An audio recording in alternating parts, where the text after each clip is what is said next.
जय श्री राम। आपने जैसे देखा कि घटिया मानसिकता वाला मौलाना सरेआम उनकी धर्म पत्नी पर अभद्र टिप्पणी करता है, शर्मनाक टिप्पणी करता है, जो बड़ी निंदनीय है और जो मन को दुखाती है। क्योंकि हमारे पास दौलत नहीं होती है, हमारे बहन बेटियों का सम्मान ही हमारे लिए सर्वोपरि होता है। लेकिन मैं अचंभित हूं उस नेता से जो मेरे मामा भी लगते हैं। मैं उन्हें कहना चाहता हूं कि आप तो अपने आप को अखिलेश यादव जी के बहुत करीबी बताते हैं, लेकिन आपकी जुबान कहां सिल गई? आपकी जुबान पर ताला क्यों लगा? लेकिन आपके मुंह में आज दही जमी है और केवल आपकी, पूरी पार्टी आपकी ऐसी है श्रीमान। तो ये सवाल भी उठता है कि आप कहां गायब हैं, किस बिल में घुस गए आप? या मौलाना के आवाज ने आपकी राजनीति की रीढ़ की हड्डी तोड़ दी है, जिसने कहा है अगर वो हिंदू होता या किसी जातिवाद से दूसरी से होता तो आप उस पर आग उगलने लगते। लेकिन आज आप बेशर्मों की तरह बिल्कुल चुप बैठे हैं। क्या शर्म आपने बिल्कुल बेच के खा गए? आपकी तुष्टीकरण की राजनीति और आपकी वोट बैंक का हिस्सा है, इसलिए आप चुप हैं। अगर आपकी वोट बैंक का हिस्सा ना होता तो आप अब तक न जाने क्या ड्रामा करने लगते। आप लोगों को शर्म नहीं आती? तुष्टीकरण की राजनीति और तुष्टीकरण की आपकी नींद इतनी गहरी हो गई कि आप उससे जाग नहीं पा रहे। ये सत्ता की लोलुपता अब किसी काम आने वाली नहीं, क्योंकि जनता आपके असली चेहरे को देख रही है। इस तरीका आपके घर में अपनी परिवार की मातृशक्ति के अपमान पर बोलना आपके बस की नहीं है, तो आपसे जनता कैसे उम्मीद लगा सकती है? और आप किस आधार पर जनता के बीच जाकर के बोलते हैं कि हमारी सरकार आ रही है, जब आप अपने परिवार की मातृशक्ति का सम्मान नहीं बचा पा रहे हैं, उस पर बोल नहीं पा रहे हैं? तो जनता की जो बहन बेटियां हैं उनके सम्मान की रक्षा क्या आप खाक करेंगे? आप जैसे लोगों को बेशरम, बेहया, बुज़दिल कहा जाता है, नेता तो नहीं कहा जाता होगा। यह बात कुछ और है। आप भूल जाते हैं, मैं आपको याद दिला देता हूं, शायद आपके याद ना हो। अखिलेश यादव जी ने काफी समय से आपको इग्नोर कर रखा है। कई बार आपको शायद लगा होगा कि आपको अपमानित भी किया गया है। अब आपके उस प्रतिशोध और आप उनके परिवार का जो आज अपमान हुआ है, उसे देख करके आपको सुकून मिल रहा होगा। अब मैं घटनाएं बता देता हूं, शायद आपको याद ना होगी। आपका टिकट काट करके मेरठ लोकसभा में पहली बात तो आपको टिकट दे नहीं रहे थे, मना कर दिया था। लेकिन फिर आपने वो टिकट हासिल कर लिया और जैसे ही आप मेरठ पहुंचे, पर्चा भरा, पता चला कि किसी दूसरे का हो गया है। नंबर एक ये बात। दूसरा, जब आपका 2022 का ही चुनाव चल रहा था और आपके मुखिया आपका प्रचार करने के लिए आए थे, तो आप गिड़गिड़ाते रहे, हाथ करते रहे, पैर पकड़ने को तैयार रहे, रोते रहे, बिलखते रहे, गिड़गिड़ाते रहे, लेकिन आपको अपनी गाड़ी में नहीं चढ़ाया, मना कर दिया साहब। अब तीसरी बात, बागपत के एक कार्यक्रम में आप उनके साथ सेल्फी लेना चाहते थे, लेकिन जब आपने अपना मोबाइल निकाला तो आपके हाथ को ऐसे झटक दिया और दूसरे कार्यकर्ताओं के साथ, दूसरे लोगों के साथ जो मंच पर थे, उन नेताओं के साथ उन्होंने सेल्फी ली।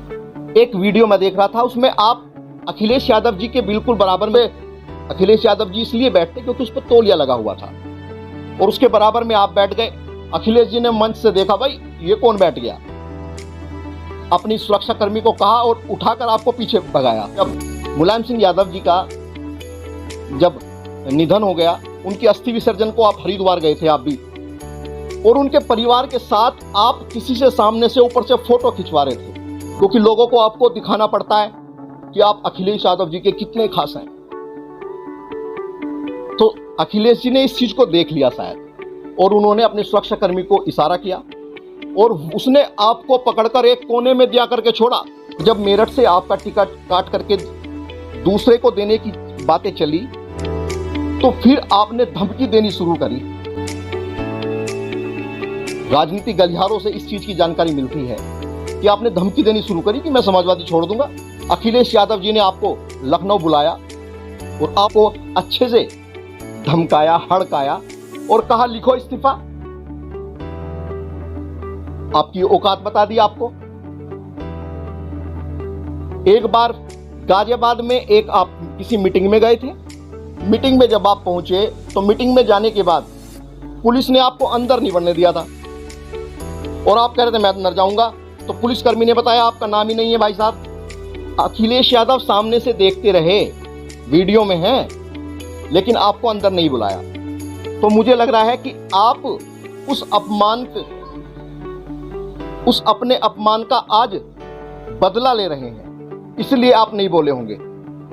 और दूसरी बात, किसी को दिखाने की आवश्यकता नहीं होती है श्रीमान कि आप किसी नेता के कितने करीबी हैं। वो जनता को सब पता होता है। अगर आप करीबी होते तो आपको, जब पुलिस से आप झड़प रहे थे तो आपको अखिलेश अंदर बुला लेते, लेकिन नहीं बुलाया। और आज अखिलेश यादव की धर्मपत्नी के साथ जो भी हुआ है, आप उसमें अपना मजा ढूंढ रहे हैं। अचंभित तो हैं, लेकिन हम निराश नहीं हैं, क्योंकि समाजवादी की कभी भी ऐसी नीति नहीं रही है जिसमें वो मातृशक्ति का सम्मान करें। आज तक मैंने आपके इतिहास को जहां तक पढ़ा है और आपको देखा है कैसी असभ्यताओं की भाषा आप बोलते हैं। अपने घर की बहनों की सम्मान की तो रक्षा कीजिए कि आप राखी भी बंधवाते हैं, अच्छी बात है। लेकिन अच्छी बात और जब होती श्रीमान, आप बहन डिंपल यादव के इकरा हसन के समर्थन में बोलते और जो गुंडों ने उनके साथ अभद्रता की, उनके खिलाफ आप आवाज उठाते, ऐसे ही धरना देते, जो बिल्कुल बेकार भी होता है, बिल्कुल निठल्ला होता है, बिल्कुल बेकार, बिल्कुल गिरा हुआ होता है। वो भी अपने परिवार की बहन बेटियों के सम्मान के लिए तो लड़ता ही है। लेकिन आप तो उससे भी गए गुजरे हो गए। ने टिप्पणी की, वो जिस समुदाय से है, उस समुदाय में मैं मानता हूं बहन बेटियों के सम्मान को वो जानते नहीं है। लेकिन आप तो अपने आप को सीजनल हिंदू, अपने आप को तथाकथित हिंदू कहने की बात करते हैं। और अगर भारतीय जनता पार्टी आप पर बोलती है तो आप कहते हो हमें तो हिंदू ही नहीं मानते। भाई, आपके कर्म हिंदू वाले नहीं हैं, आपके कर्म सनातन धर्म वाले नहीं हैं, आपके कर्म राष्ट्रवादी जैसे नहीं हैं। काहे आपको हिंदू कहें हम लोग? कैसे देश की जनता आप पर विश्वास करे? आज देश की जनता, प्रदेश की जनता और सरदना विधानसभा क्षेत्र की जनता आपके नेताओं को, आपको और आपकी पूरी पार्टी कार्यकर्ताओं को देख रही है कि आप कितने बेहया हैं, कितने बेशरम हैं। और जनता आपका असली चेहरा भी देख पाई है। नकाब आपके चेहरे से हट चुका है। अब अगर आपके अंदर थोड़ी बहुत शर्म बची हो तो आप लोगों को अपने पदों से इस्तीफा दे देना चाहिए। और अगर ये भी नहीं कर सकते तो चुल्लू भर पानी आपके पास हो, उसमें डूब जाइए। जनता जवाब मांग रही है, आप जवाब दीजिए। राजनीति छोड़ करके घर बैठ जाइए। आपको हम भाभी डिंपल के साथ हैं, वो मातृशक्ति है और मातृशक्ति का हमारे सनातन में हम उन्हें देवी मानते हैं, देवी स्वरूप। उनका पूजन भी करते हैं 9 दिन। मैं आपको इसलिए बता रहा हूं क्योंकि आप तथाकथित और सीजनल हिंदू हैं। आप केवल वोट बैंक के लिए हिंदू बन जाते हैं। पूरे प्रदेश की बहनों की निगाहें आप लोगों को देख रही है कि आप कैसे बहन बेटियों के अपमान पर चुप्पी साध करके बैठे हैं, अपना वोट बैंक ढूंढ रहे हैं। मैंने जो बिंदु बताए हैं श्रीमान माननीय सपा नेताजी, पूर्व मुख्यमंत्री जी के तथाकथित बहुत करीबी नेताजी, आपसे मैंने जो बिंदुओं पर आपको बताया है, आप उस पर जवाब दीजिए। संगीत सोम सेना परिवार की सदस्य की ओर से आपको चैलेंज दे रहा हूं इस चीज का। अगर आप इन पर नहीं बोल सकते तो आपको कहीं भी बोलने का अधिकार नहीं है, आपको राजनीति करने का अधिकार नहीं है। जिसको जनता चुनती है उसके सम्मान की जिम्मेदारी भी उसी पर होती है। केवल भड़काऊ भाषण देना, केवल उल्टी सीधी बातें करना, केवल एक दूसरे को भिड़ाने की कोशिश करना, केवल हिंदू मुस्लिम की बात करना, हिंदू मुस्लिमों को भड़काना, इन चीजों से राजनीति नहीं चलेगी। अब ये नया उत्तर प्रदेश है और जो जवाब मांगता है। जय हिंद, जय भारत। मैं आपका छोटा भाई सचिन खटीक और संगीत सोम जी का सेवक। जय हिंद।